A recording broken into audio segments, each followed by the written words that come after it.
South Africa heads into 2026 on a better economic footing than in recent years.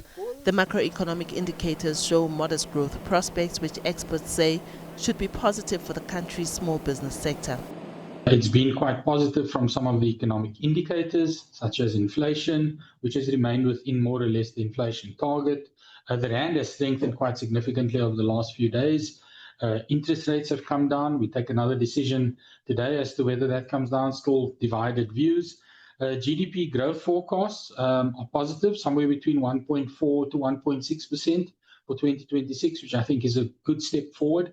And obviously, the removal from the grey list also opens up avenues for more foreign direct investment and just opens up the environment for more infrastructural development, which will impact SMEs quite substantially. Why? Because further down that supply chain, SME services, goods and services get used and so on. So I think it will be a better year for SMEs. Vinesh Subramani, the interim managing executive of SME business at Absa Business Banking, notes the bank's small business growth index that shows that around 59% of small businesses anticipate moderate to strong growth over the next 12 months. Surveyed respondents see growth intentions are largely domestic, with 92% planning to expand locally and 72% nationally, while a smaller but notable share is looking outward, with 45% intending to export and 67% aiming to grow their online presence. And what we can see is that on the back of these green shoots that we're talking about, from an economic perspective, SMEs are also feeling more confident now about the future. But they have gone from, a couple of years ago where they were quite conservative, now to a place of what we're calling cautious optimism. So they're optimistic, but they're still cautious about, what they're going to do going forward. But overall, we've seen that, the confidence has improved. What this tells us is that we can't take for granted that they're going to thrive. As institutions, as policymakers, as financial partners, we still have a role to play in supporting SMEs with this cautious, optimistic outlook that they have. But with load shedding easing, the lenders warn that water is fast becoming the next big operational threat. Chief Risk Officer at Lula, Garth Rossiter, says any serious disruption has a massive knock-on effect onto business. In terms of the water, that's a massive issue. Obviously, we've dealt with power problems, but you can live without power for a little while. It's going to impact your margins. Lack of water really could result in some serious disruption to communities in general.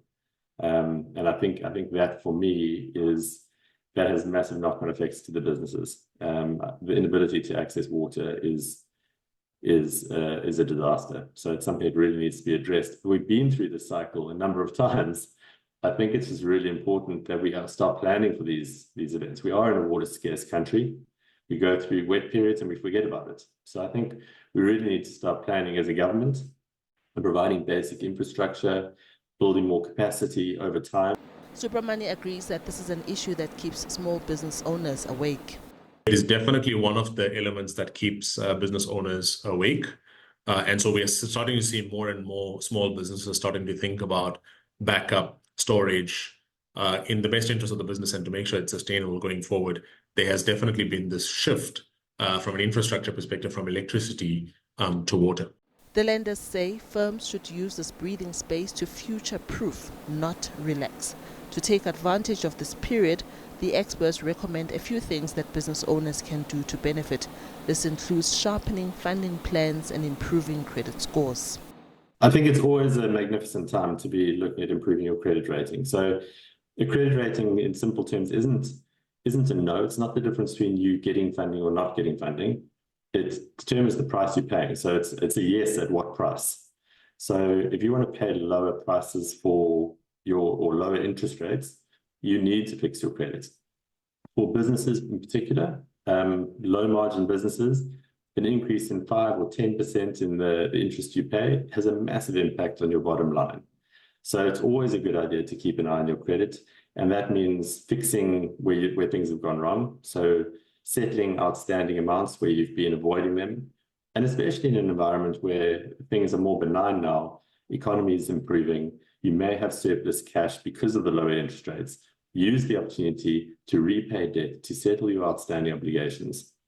And then once you've done that, you've got a decent credit score and you can look to grow. A well thought through plan, a sound demonstration of understanding the market and opportunities, and that your expansion makes sense for your business. It's well thought through.